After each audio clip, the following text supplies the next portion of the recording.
For everyone who doesn't know me, which looks like a lot of people, I'm Nick. I'm a narrative designer, and so today there's a lot of information to get through, so I'm kind of just going to jump straight into it.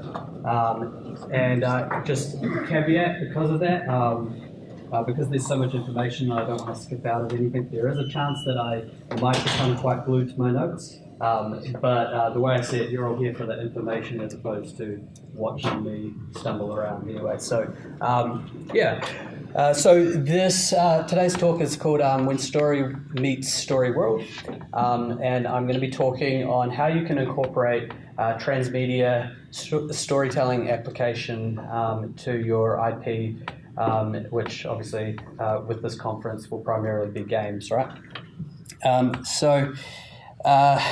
That's basically what the talk's going to be about. And I should mention just quickly that while I am a narrative designer and I do work primarily in video games, today I want to talk more about storytelling in general.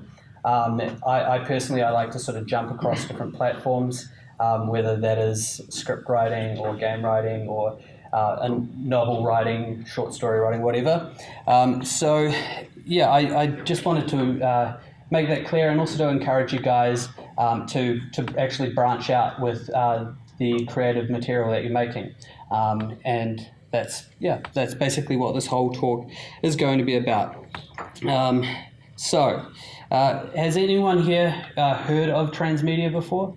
A few of you? So if you're one of the many people here that have wandered in and have never heard of Transmedia before, I'll just give you a little bit of a run through on what that is.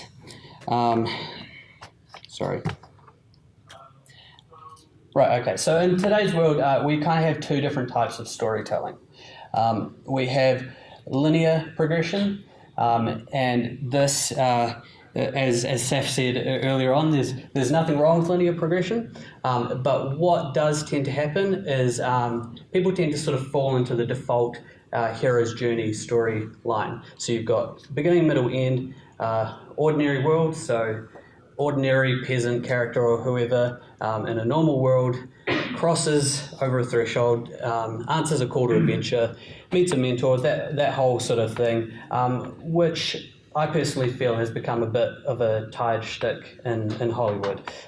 So the other type of storytelling that I want to sort of devote my time to is what we call transmedia storytelling. It's also been called non-linear, and I personally like to call it meta-cluster. That's my little sort of hipster name for it, because it sort of functions like a cluster of different stars. So meta-cluster storytelling. So this one I feel is a little bit more interesting.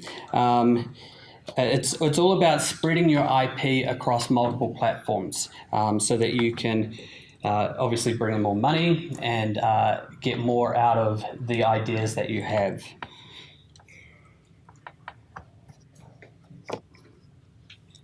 Okay, so my aim today is not really to critique stories that have done this well or haven't done it well or anything like that. I want to really sort of just give you some steps and ideas on how to approach this sort of storytelling and avoid falling into certain pitfalls that can come with it. Let's get started. So this is the number one tool in the Transmedia Storytellers arsenal, the Story Bible. So who's heard of a Story Bible before? I'd imagine a few of you have. Yeah, cool. So for the ones that haven't heard of it, I have this little definition that I penned about a Story Bible. So a Story Bible is a living, never-ending encyclopedic document, and it contains within its pages all information about your story world. So this book, in many cases, it can end up being on par with the actual Bible in size. I've worked on a few that have ended up being several hundred pages long, I should say.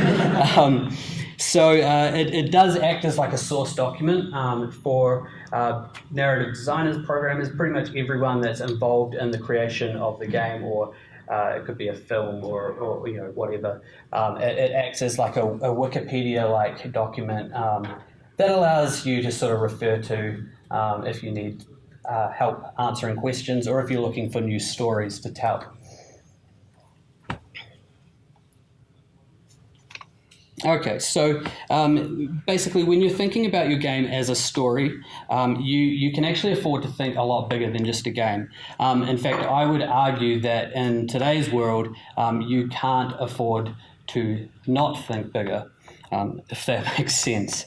And when you get the groundwork done right at the very beginning, then your one game can turn into several games. It can turn into sequels. It can turn into perhaps a series of graphic novel comics, or other things. Like, who here would like to have like a corresponding web series to their game? There's a whole bunch of different things you can do when you have this sort of story Bible set up. So this is basically what it means to be transmedia. You start small, you develop your IP, and until it becomes like this huge unruly beast. And then you release your flagship title, which in many of your cases would be a game, and then sort of strategically follow it up with other things within proper timing, I guess. So I'm going to look just quickly over what you should include in your story Bible. So the first thing, and perhaps one of the most important things, is a timeline. A timeline is really helpful in understanding what's happening in the world of your story. Personally, I like to operate under a 50 to 100 years before the story and 50 to 100 years after the story. And this allows you to have all of your important historical events, whether it's a fantasy game that has wars and all that sort of stuff going on, or just set contemporary.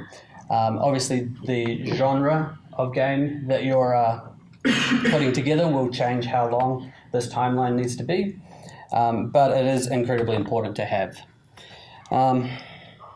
Cool. Got that covered. Sorry, 2 seconds, guys.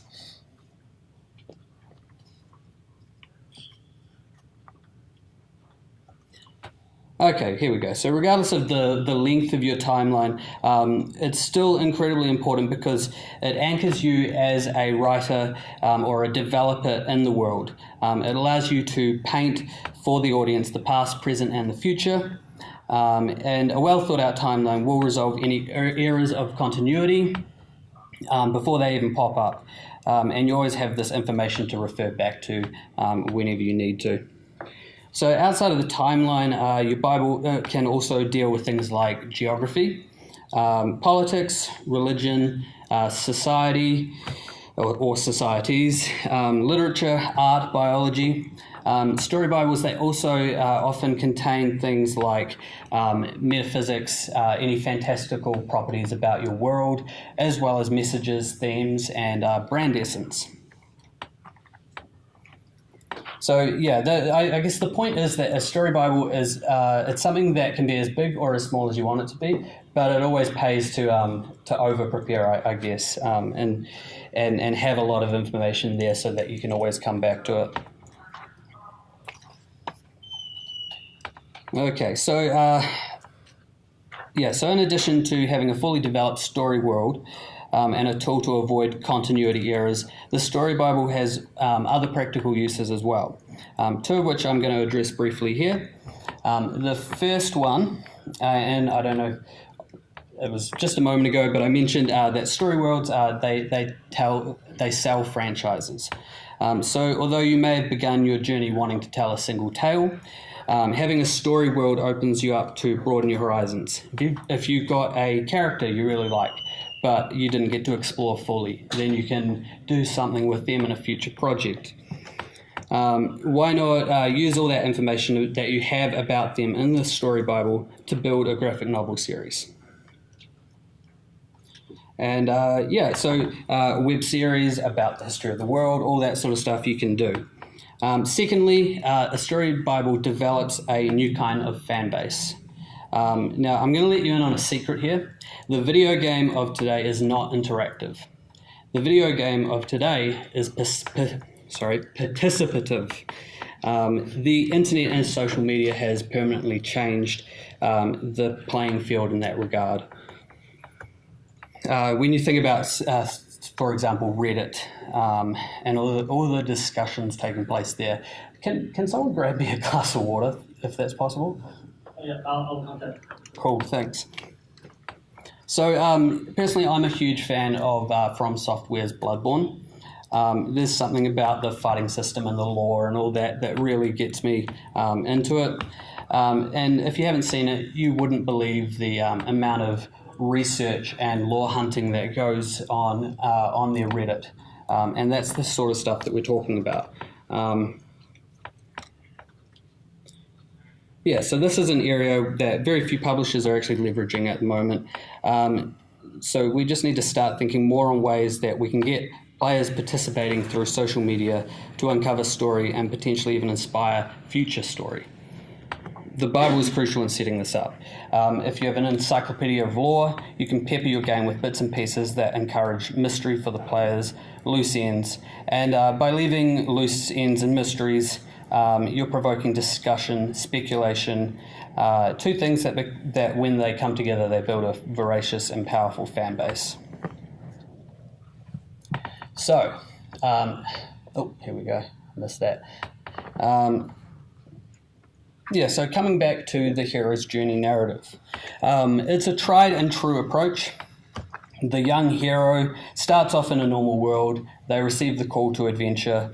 They cross the threshold into the fantastical world, face obstacles, make allies and enemies, and before approaching the innermost cave, then they undergo a final conflict and return to the normal world with a boon or a treasure to help their village. So this is a story story model that is perpetuated through all mediums, whether it's a novel, a game, a movie, a TV series, it's Star Wars, it's Lord of the Rings, it's Finding Nemo. It's a popular storytelling approach, but in our current day and age, it's become a little bit overused, it's a little bit oversaturated. And it doesn't take into account what our current society looks like or the ways technology has changed our lives. So instead of following the same old through line in your games, try something new. What I'm about to unpack for you now is essentially cutting edge storytelling stuff, right? It was pretty much researched and discovered by a guy in the States called Jeff Gomez. He's sort of an internationally recognized storytelling expert.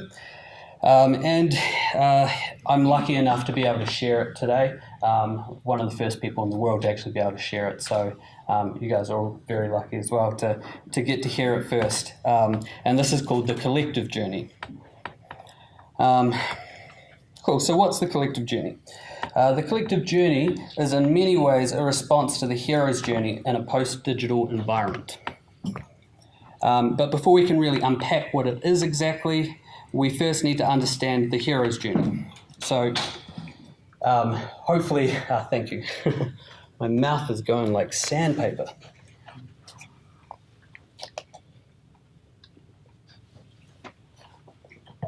Cool, that's better. Okay, yeah, so it's in many ways a response to the hero's journey in a post-digital environment. And so we're going to look quickly at the hero's journey a little bit longer. So brace yourself. For tens of thousands of years, the human brain was hardwired to absorb story. Linear story, conflict-laden story.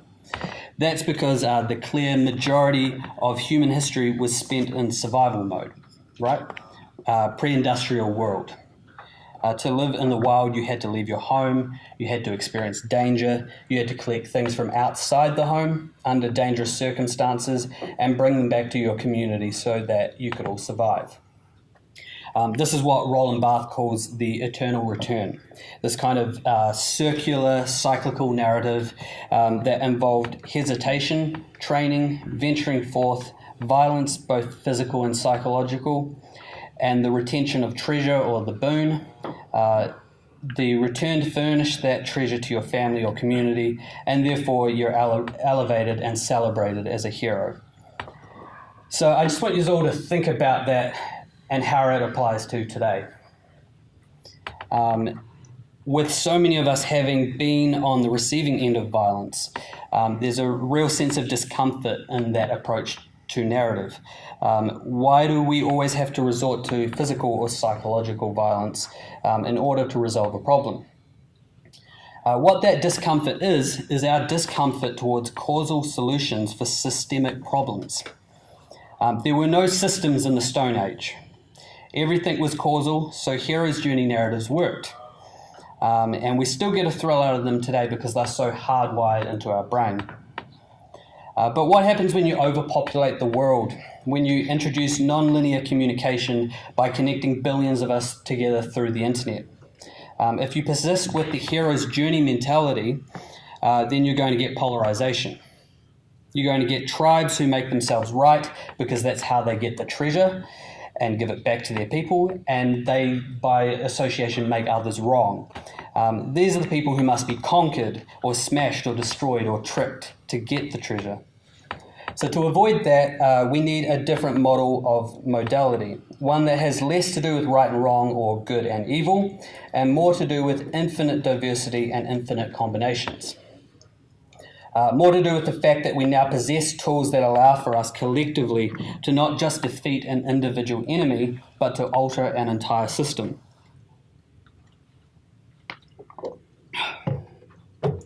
So what the collective journey narrative offers is what I mentioned earlier, a participatory narrative, a story that may be told by one or a few individuals, but that's really only the surface.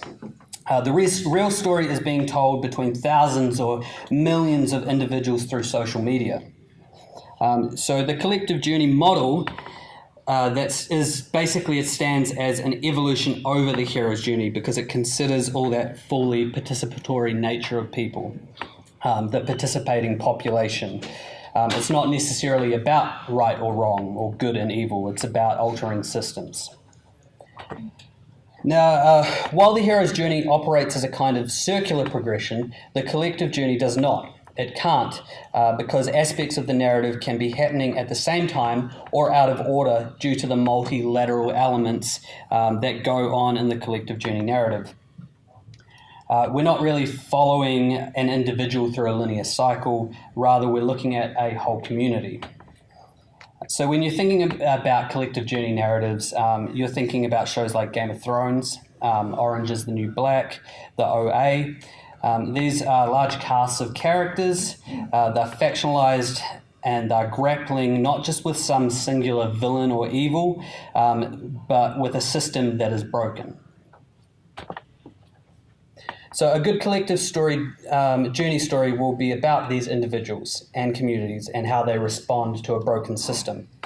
They'll be at each other's throats at first, infighting, lots of all that sort of stuff going on. And then slowly but surely they're going to realize that the opponent is not causal, it's systemic.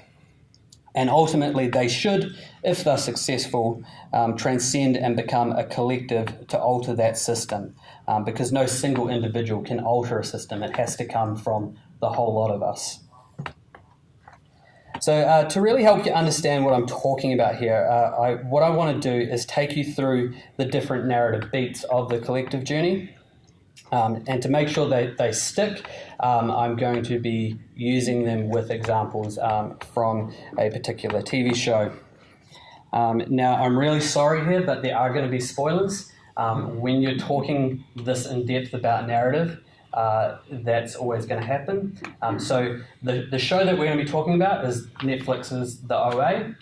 So if you haven't seen it and don't want any spoilers, I'm totally fine for you to take off now if you want to, but otherwise we're going to carry on.